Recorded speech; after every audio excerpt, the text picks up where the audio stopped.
I'm Chris Story, your host for Great Adventures in Real Estate. David Webb is our engineer, producer, and spinning those great tunes. Keep them coming, David.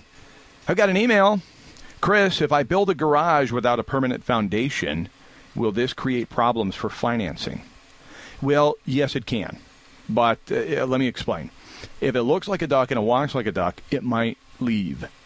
Lenders don't want to finance anything that can be drug off the property.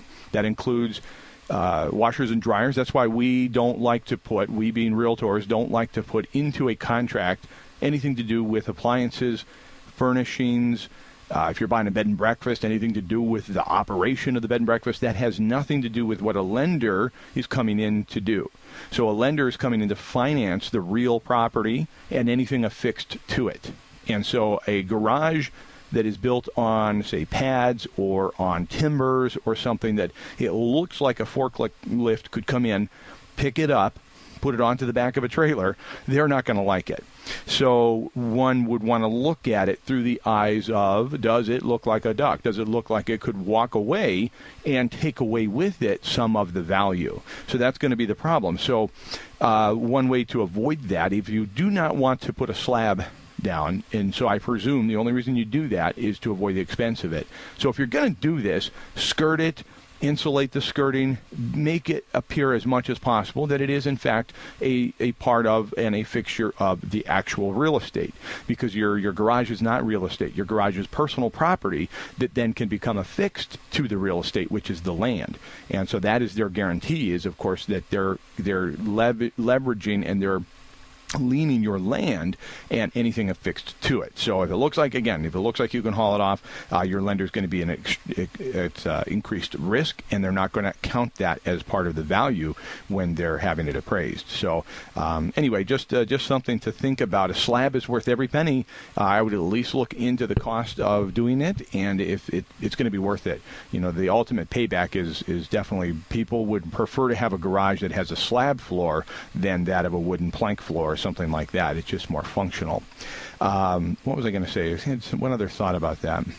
Oh, yeah. I mean, if you're trying to finance this out of pocket, that's great. That's very laudable. The other thing I was going to say was, though, you can get a HUD renovation loan. So if you find yourself short the amount of the foundation of your garage, get a HUD renovation loan up to $25,000. You don't have to spend it all. Up to $25,000. You can do the work yourself. You can contract it out. And in the case of a slab, if you've never poured one, I'd say contract it. And you can do that. It's a 20-year second on your primary mortgage. It'd be a second to that.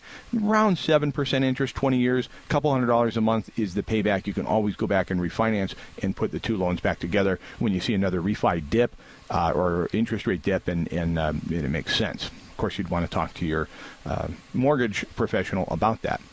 Speaking of which, Hilda Stepkins will be here in just a little bit. Maybe I'll ask her about that. You know, she's always very honest with me, sometimes painfully honest with me.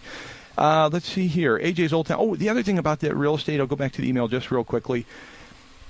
That's the truth of the matter, is that real estate is the land.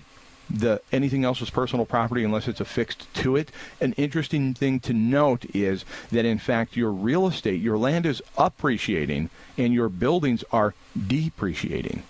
Keep that in mind. They depreciate the building, appreciate the land. So together, of course, obviously you have replacement value, and then market value forces those up and down. But it's just an interesting food for thought. You'll love AJ's. I ran into a guy the other day. He'd never been to AJ's. Like I said before, I love to talk about AJ's. I love to go to AJ's Old Town Steakhouse because it's that good. It's comfortable, and yet it's really good food. And so those, to me, that marries well to a great restaurant where I like to hang out, and you will too. So by the end of our conversation, this guy's like, oh, that's it. I'm going tonight. And I said, good for you. Awesome. So I want to send you down there for free. Remember, you can go as you are. You can get dressed up. You can make it a holiday. You can make it just a last-minute decision. AJ's Old Town Steakhouse in Old Town, Homer. I want to send you down for free. Simply answer this question. Last week, I asked the question haphazardly, simply for the fact that I had such a poor connection from Seattle, that I want to ask it again. It's the same question, so some of you have a leg up. The number 907-299-7653, 299-7653. Here's your question. In 2009, the average house start was 2,300 square feet. In 2013, what was the average house start size? 2,600, 2,000 square feet, or 3,000 square feet.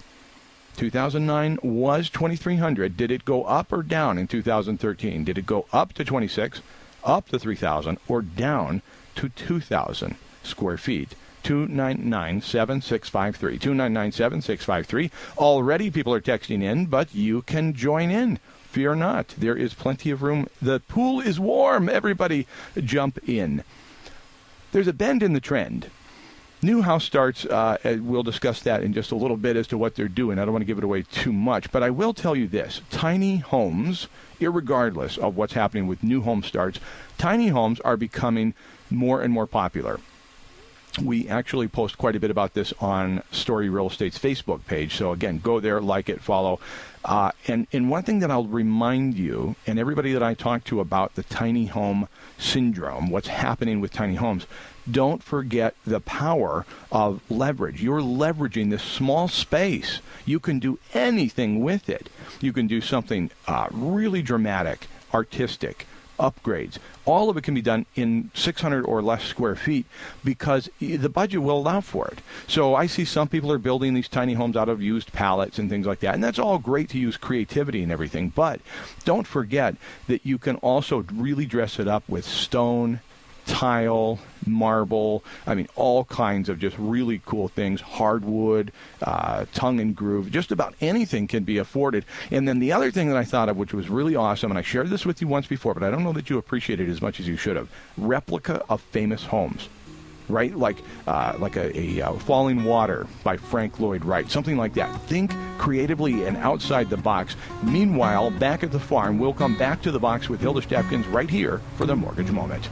Well, young Paul Wilson had a bit less to say. Sally Rowe was not likely to stray, but Paul preferred the company of the birds and stones. Sally was asking for his love. Well, at the church they prayed down on their knees, and in return Paul got sent overseas. Sally wrote him every day for 2 long years. Paul, he never opened one for superstitious fears. Sally was tossing rocks into that riverbed. Paulie was talking to that God in his head, and he said, could it be, she is the one for me. And what is love, what is war, are they worth fighting for? Could it be that I don't know exactly what's beyond the door? Could it be, tell me Lord, could it be?